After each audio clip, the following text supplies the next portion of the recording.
The first text message arrived while I was standing beside my wedding cake, smiling for photos with my new husband. His hand rested gently on my back as guests laughed around us beneath warm ballroom lights. A jazz band played softly near the windows, and for the first time in years, I felt completely at peace. Then my phone buzzed. "What did you do?" Before I could even process the message, another appeared.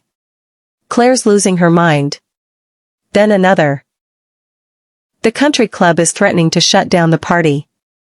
I stared at the glowing screen while conversations continued around me.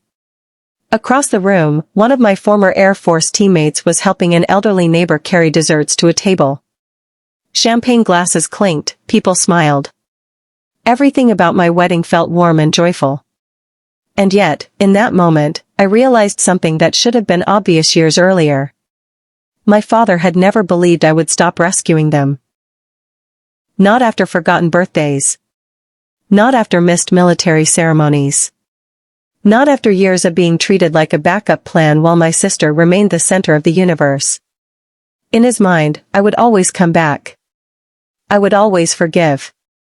I would always fix everything. Another message appeared. "Please answer me." I looked at the screen, smiled slowly, and typed 6 words. "You chose her, live with it."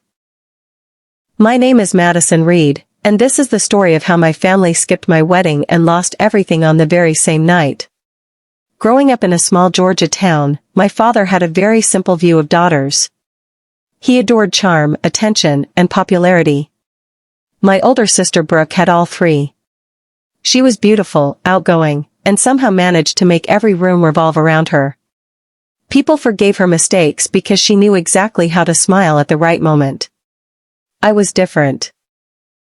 I preferred structure over attention and responsibility over popularity. While Brooke was winning pageants and collecting admirers, I was studying leadership, preparing for military service, and planning a future far beyond our hometown. By 34, I was a major in the United States Air Force managing operations worth millions of dollars, yet none of that impressed my father. To him, Brooke was his pride. I was simply useful. That pattern repeated throughout my entire adult life. When my mother needed an expensive surgery insurance would not cover, I quietly transferred thousands of dollars to make it happen. My father thanked Brooke for supporting the family.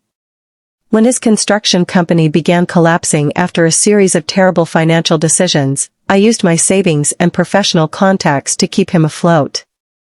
He told everyone the business had recovered naturally. Every holiday felt the same. Brooke received praise. I received requests. For years, I convinced myself things would eventually change. I believed hard work, loyalty, and sacrifice would earn the love and respect I desperately wanted. I was wrong. Everything started becoming clear after I met Ethan. He was a military doctor stationed overseas. And unlike everyone else in my life, he never treated my strength like a tool. He never expected me to carry everything alone. During our 3rd date, I apologized for checking work emails during dinner.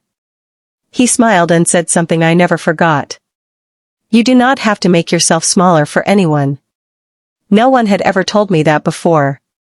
2 years later, he proposed during a quiet beach vacation. There were no cameras, no audience, and no social media announcements. Just waves, sunlight, and 2 people deeply in love. For once, I thought my family would be happy for me.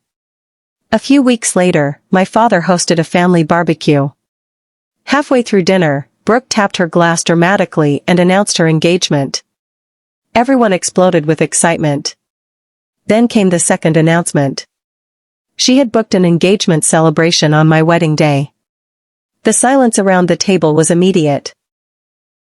I kept waiting for someone to point out the obvious problem. Nobody did. Instead, my father shrugged. "Looks like people will have to choose." That sentence told me everything. They had not forgotten my wedding. They had simply decided it mattered less. Over the following weeks, relatives began calling. Some asked if I could postpone. Others suggested compromising. Not one person asked Brooke to move her event. Then my father called. His words changed everything. Your sister needs support more than you do. The moment he said it, something inside me finally broke. Not emotionally. Strategically. For years, my family had depended on money they never knew came from me. Mortgage payments, emergency loans, tuition assistance, business debts, tax problems, and countless hidden expenses had quietly been handled by me. Every time disaster struck, I stepped in. Every time. And nobody appreciated it because nobody knew. So I made a decision. I would stop protecting people who were comfortable hurting me. 3 months before the wedding, I began documenting everything. Every payment. Every transfer. Every loan guarantee. Every financial rescue. Then I scheduled one email. That email would be sent automatically at exactly 8:45 p.m. on my wedding night. The same moment Ethan and I cut our wedding cake. The wedding arrived. Almost my entire family chose Brooke's engagement party.